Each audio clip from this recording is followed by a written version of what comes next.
If you're a company based in Aberdeen and looking to grow in 2026 with different digital marketing strategies, but you're uncertain whether you should be teaming up with an Aberdeen-based SEO agency or a PPC company that's based in Aberdeen area, or you might be looking at some freelance lead generation services to try to grow your Aberdeen-based business. Before looking to spend any sort of money, Kazra, what advice would you give to business owners and entrepreneurs based in Aberdeen area? So the number one strategy that I would recommend to Aberdeen-based business owners is setting up some KPIs. Prior to spending any money, you want to know these figures. First of all, you want to figure out how much money you're spending on digital marketing per channel as well. Next, you want to figure out how much money or how many leads have actually been resulted from the ad spend. So has it been 10 leads, 50 leads, 100 leads? And also where those leads have also come from as well. Next, you want to figure out what have been the contact rates of those leads. Has it been 5 out of the last 10 leads? Has it been 10 out of the last 10 leads you've been able to contact? And then last but not least, from the contacted leads, how many of those have actually turned into paying customers or clients for your business? Once you have all of those figures in place, that's when digital marketing becomes a lot more predictable. You can scale certain campaigns, you can turn certain campaigns off as well. So James, for Aberdeen-based businesses, what are some strategies that they should be looking at from a digital marketing point of view? Branding or brand SEO and making certain that you're looking good online, you've got a strong reputation. I think everything needs to start, the foundations need to start with a positive kind of brand SERP of who you are and what you do. So a SERP stands for Search Engine Results Page, and getting that branding right across the board then can lead on to other things of what you can be doing. It will improve your conversion rate on paid ads or social media. Any leads that you get in, the conversion rate would be good. If at the 11th hour, they're going to decide who you're going to go with, branding, I think, becomes very, very important. So I'd say that's the first thing that people need to get right for all digital marketing strategies. My next strategy is going to be AI visibility. I feel like more and more companies are actually looking into this. So what does ChatGPT, Claude, Gemini, Grok, Perplexity say about your brand or about your business? Is it a positive thing or is it a negative thing? And also trying to figure out what it says about your competitors as well. And obviously trying to improve that's really important. Some people call it AI SEO, some people call it GEO, some people call it LLM optimization. But this is going to be a big thing in 2026 and also in the years to come as well. Yeah, I think that's a huge strategy that people need to be looking at with regards to artificial intelligence. More and more people are obviously using AI. The next one for me is filling in the form at FatRank or Promo SEO, which do a commission-based lead generation service for UK companies looking to grow. I think it's important to be looking at your own digital marketing efforts to generate your own leads, but also if you can use some freelancers and outsource some as well, you've got that diversification of leads. So head on over to fatrank.com, fill in the form and see whether they can help you with a no risk supply of inquiries. Promise you'll also do a very similar performance-based lead generation service as well that you might want to fill in the form with there, and just double check whether you can go and get a third-party lead generation company to top up and start generating you some leads for your business to grow in 2026. Yeah, and then next on the list is Google Business Profiles, so Google Map listings. This is like local SEO where you basically just try and get more reviews. You build out your Google Business Profile in your local area. Now, there's pros and cons to this. I think the biggest pro is that once it is actually ranking, you're going to be consistently generating leads. However, to get from nowhere, like let's say you do not have a Google Maps listing at all, to get it ranking to position number 1, the issue you've got with that is there might be, let's say, a 60 or 100 review deficit.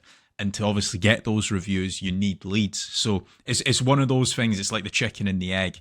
I for one just think it's good for personal branding or for branding of your company. So always try and get the Google Maps listing, but you should always know the pros and cons to it as well.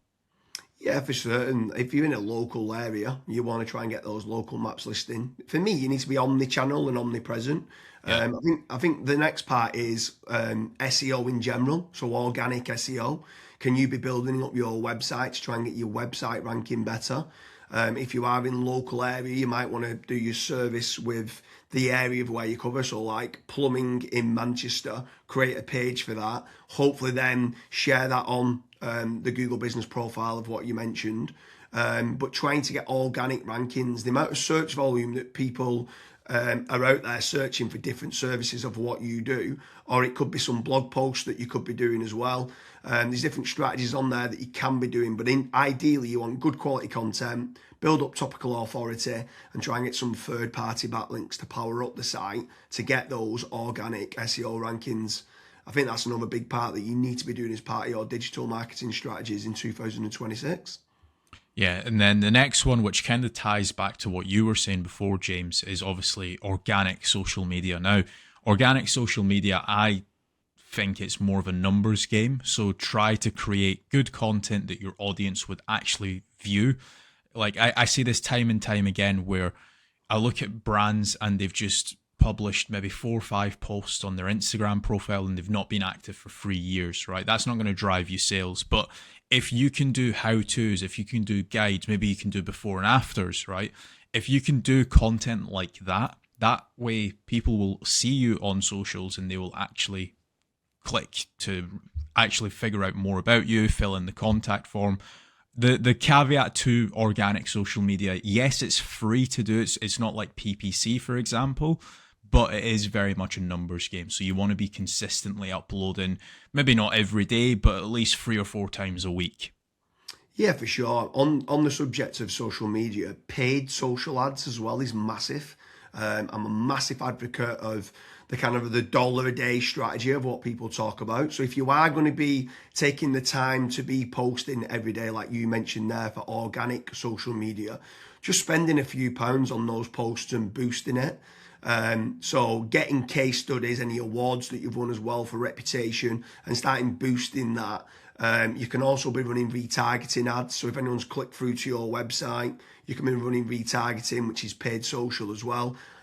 Different places like Meta, so whether that's Facebook and Instagram, you've got Twitter, you've got YouTube, you can be running Pinterest, you can even run in places like Reddit as well for paid ads. And I think paid social media is still an untapped market for digital marketing strategies. Yeah.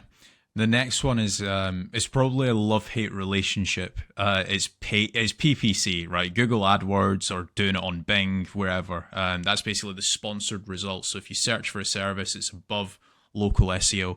Now, I have spoken, and both myself and James, we've both spoken to so many business owners that are either they've spent 10, 15, 20,000 pound on it, and they've not had a single result, or they might have had a few leads and it's just not been of quality.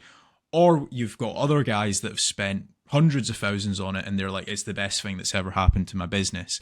Now, the reason why people are either they absolutely love it or they absolutely hate it is probably down to how it's been set up. Like there's so many different nuances to PPC, like for example, having a really proactive negative keyword list, making certain that you have a set of banned IPs. Like, for example, your competitors could be clicking on your ads, and that's deemed as what's called click fraud.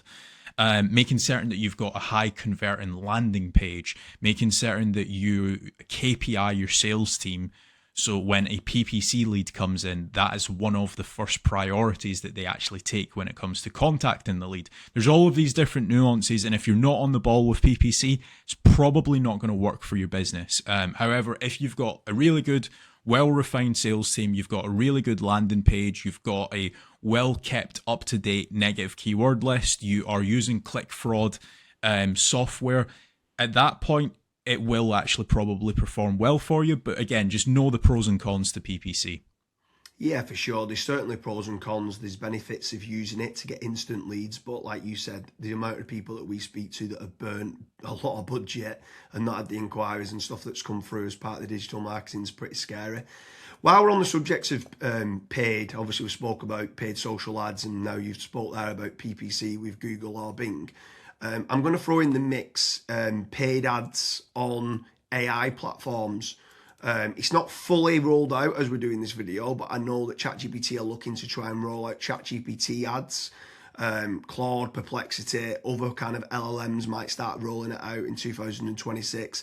I think if you're one of the early adopters and innovators to get on there, I think you could be getting cheap leads or cheap contact form submissions. So it's something to look out for of doing paid AI listings and ads. I think that could be something to look out for in 2026.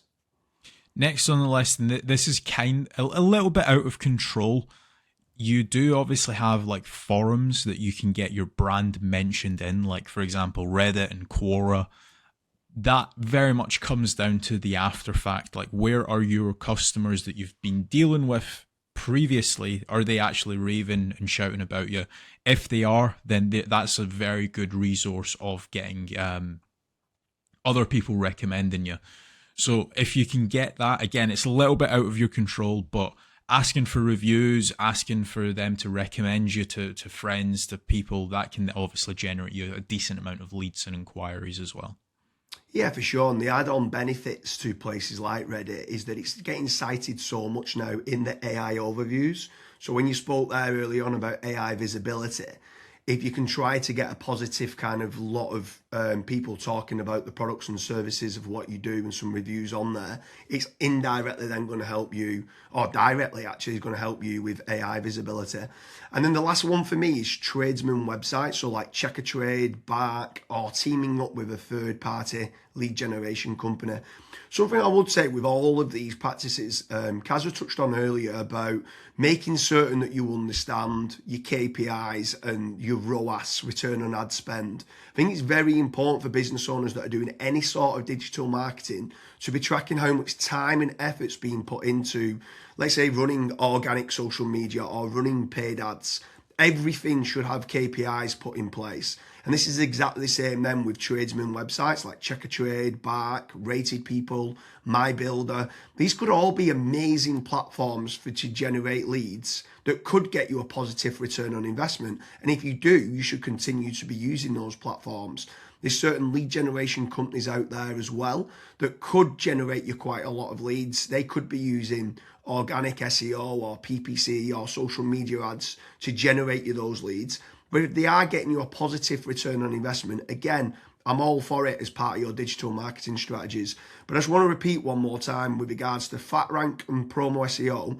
They do lead generation and they guarantee a return on investment. It's a commission-based lead generation service or performance-based lead generation service.